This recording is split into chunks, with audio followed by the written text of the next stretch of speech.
الرحمن الرحيم الحمد لله والصلاة والسلام على رسول الله وعلى آله وصحبه وسلم تسليما كثيرا.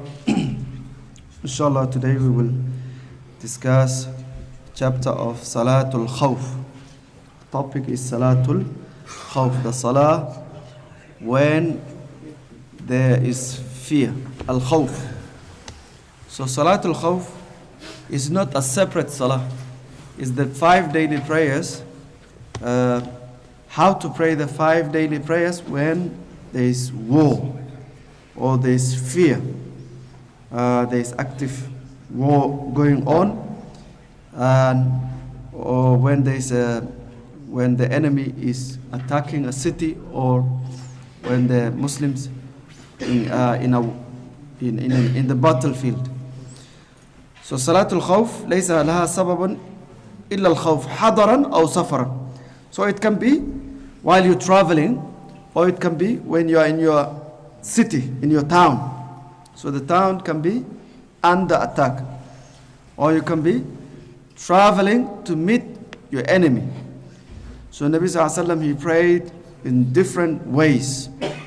So the prayer, how to pray, depends on the severity of the fear and the direction of the enemy, whether they are towards the Qibla or they are in another direction, or whether you are in active fighting in the in the battlefield, or you are in a camp waiting for the enemy to attack. So it depends on the situation.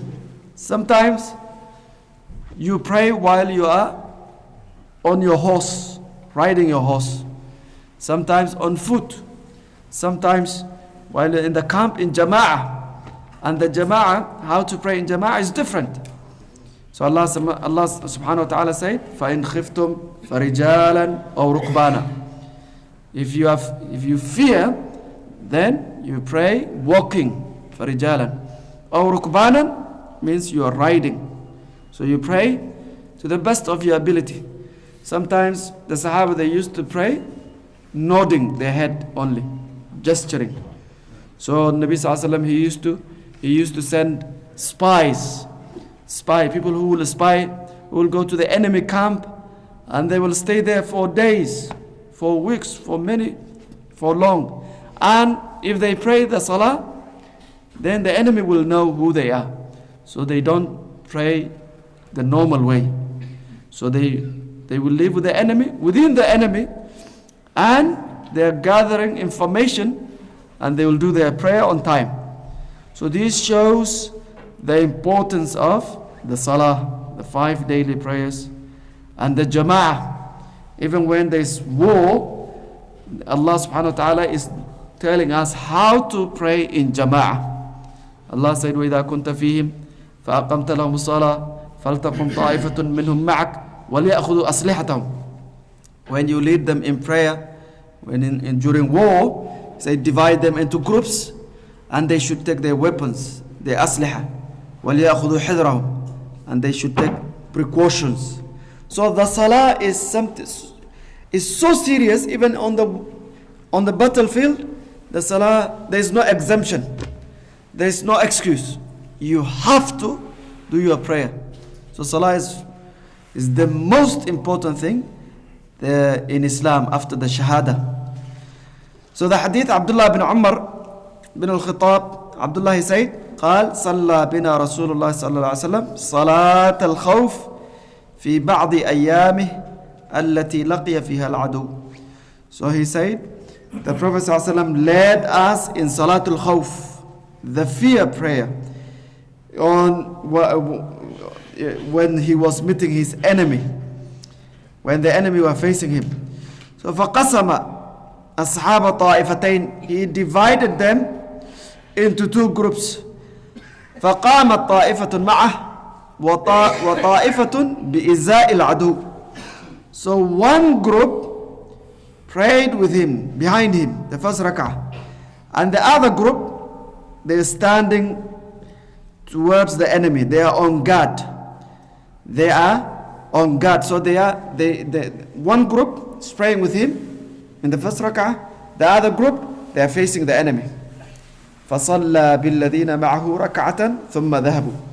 So the first group, he prayed with them, the first rak'ah, then they left. One rak'ah, they left. They finished their prayer on their own. وَجَاءَ الْآخَرُونَ. The second group, they came, they joined the Prophet ﷺ in the second rak'ah. So he is still standing. فَصَلَّى بِهِمْ رَكْعَةً. And he led them in one rak'ah. So for them is the first rak'ah, and for him is the second rak'ah.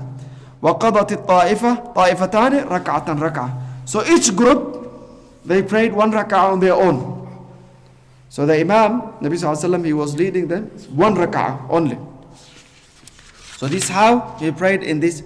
There are more than 20 ways of praying Salatu'l-Khauf, depending on the direction of the enemy and the fight, whether the war is going on or they are relaxing. So from this hadith we learn مشروعية صلاة الخوف عند وجود سببها حضرا أو سفرا تخفيفا على الأمة. So it is sunnah to pray Salatu'l-Khauf when there is a reason to do it, whether you are a resident or you're traveling. Why we pray Salatu'l-Khauf in this way? To make things easy for the ummah. وأداء للصلاة في جماعة في وقتها المحدد. And also to pray salah on time in jama'ah. So Allah made it easy. So the Imam, he leads one group, one rak'ah, they finish on their own.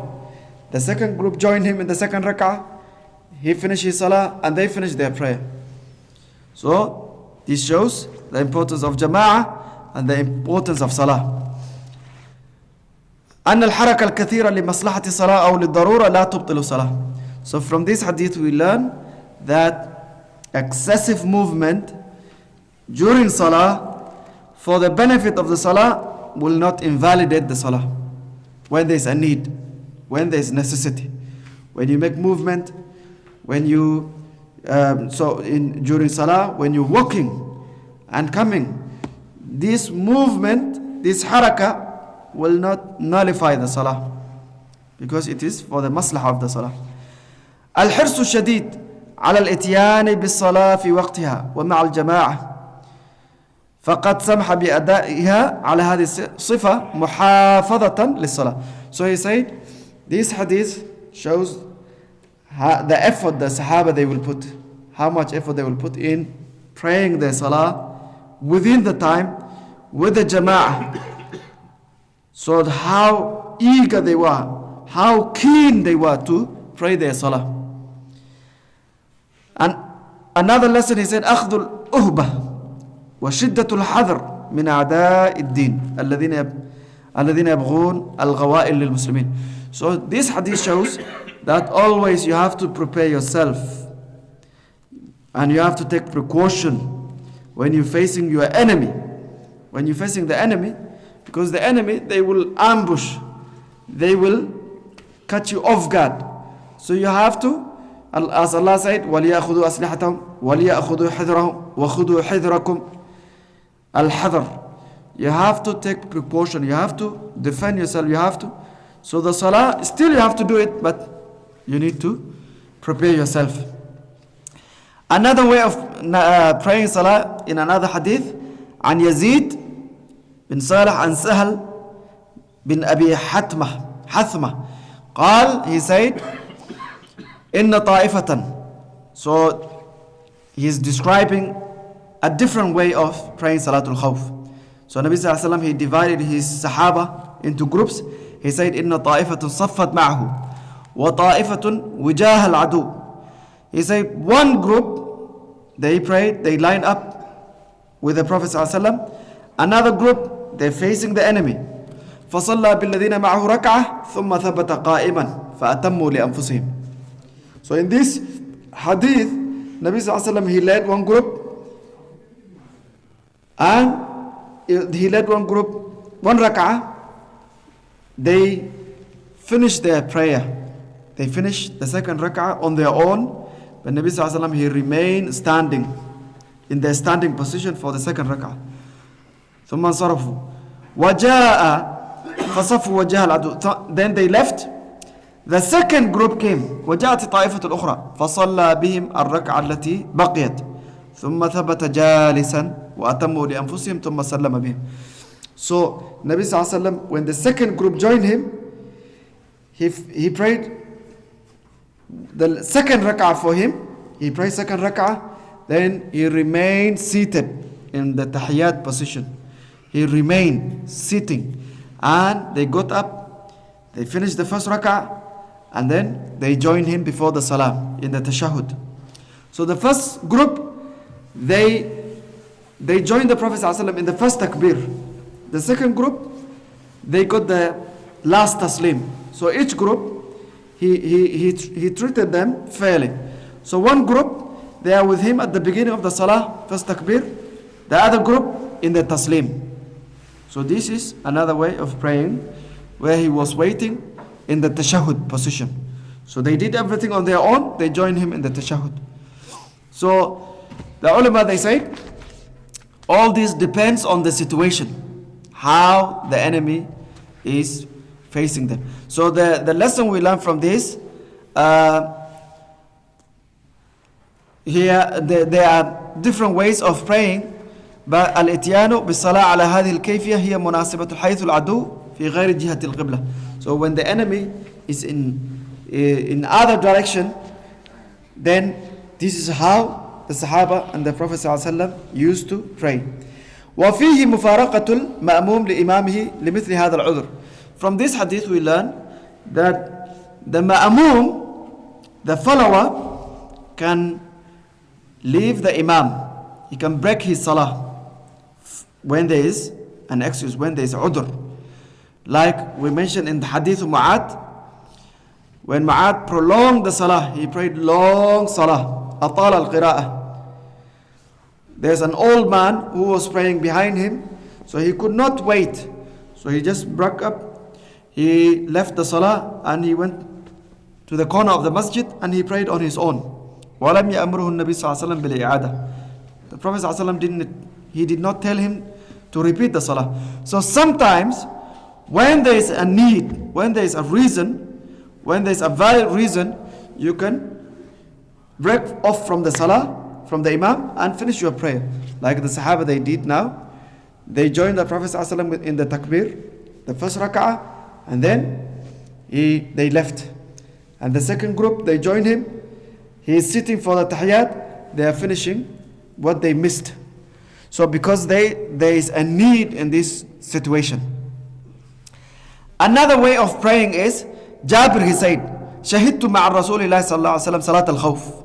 He said, I witnessed Salatu'l-Khauf with the Prophet صلى الله عليه وسلم. I attended. فصففنا خلف رسول الله صلى الله عليه وسلم. So in this case, he did not divide the Sahaba. All of them, they lined up behind him. وَالْعَدُوُّ بَيْنَنَا وَبَيْنَ الْقِبْلَةِ. And the enemy is between us and the Qibla. The enemy is to the direction of the Qibla. So all of them, they lining behind him.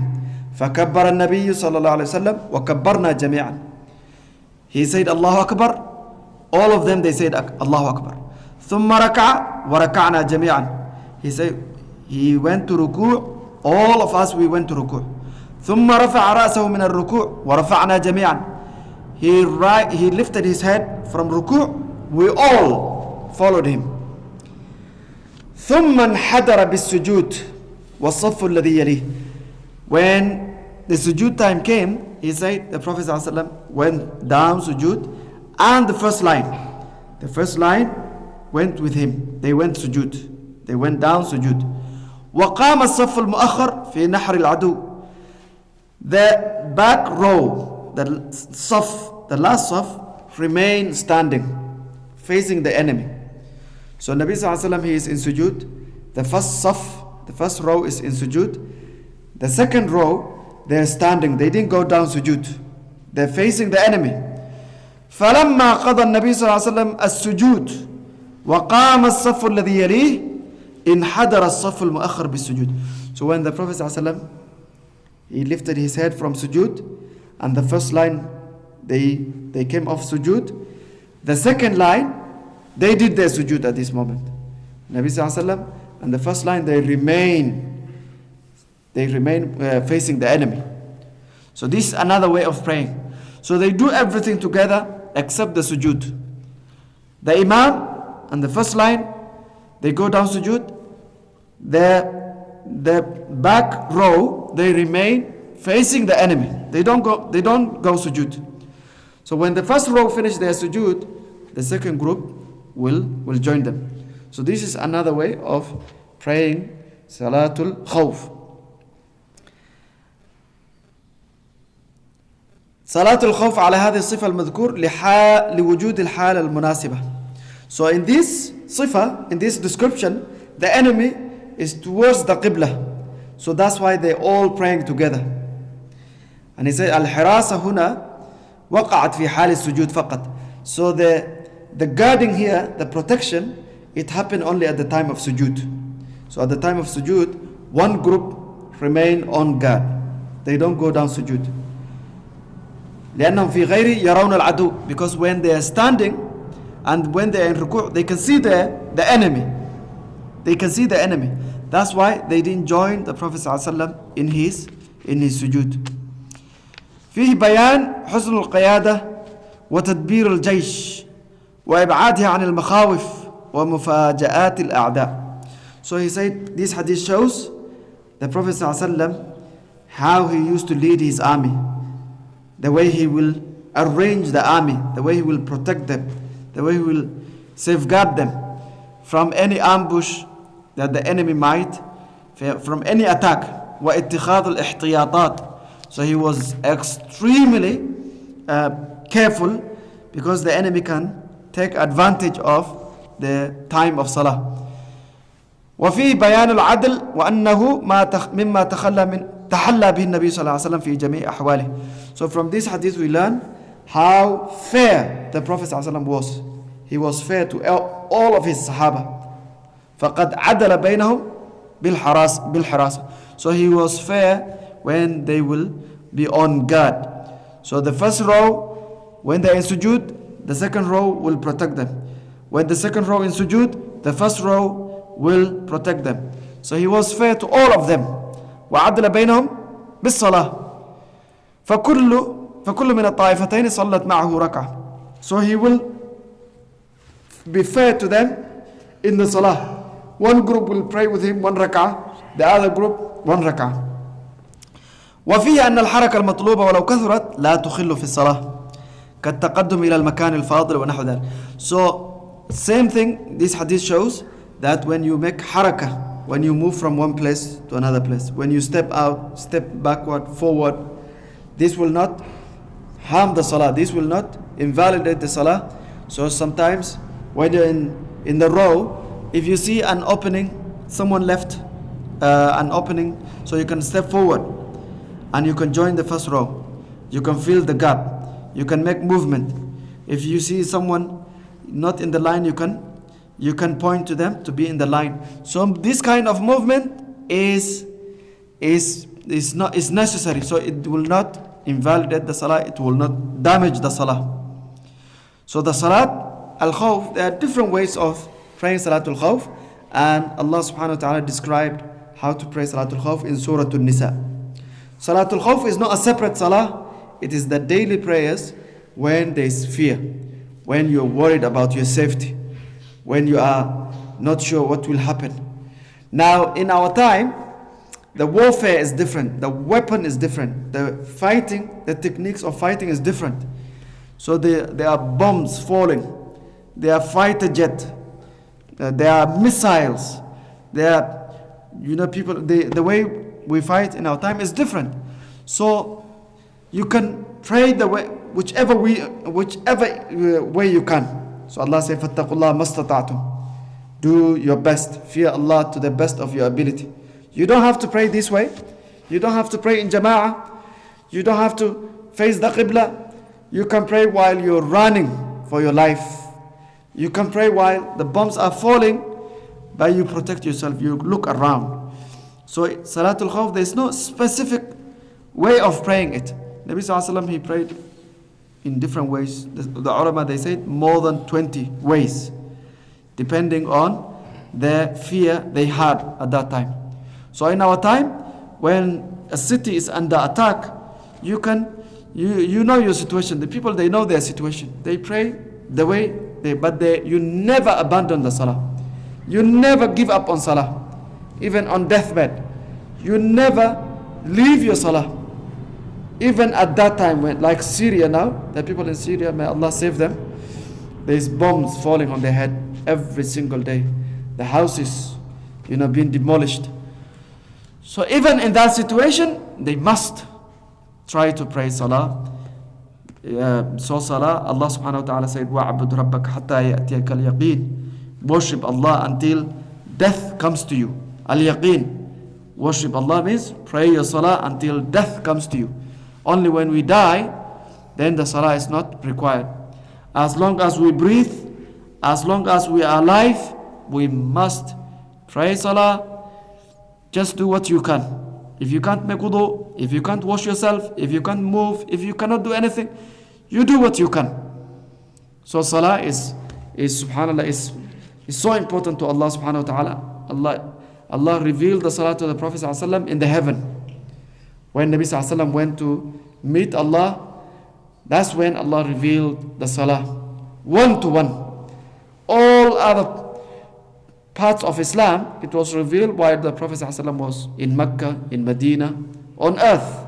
Salah is the only thing Allah gifted the Prophet ﷺ. He revealed to the Prophet ﷺ face to face. He said, I want you to pray 50 times a day. And then it was reduced to 5. So many Muslims, they are healthy, they are in their houses and they are missing their prayer.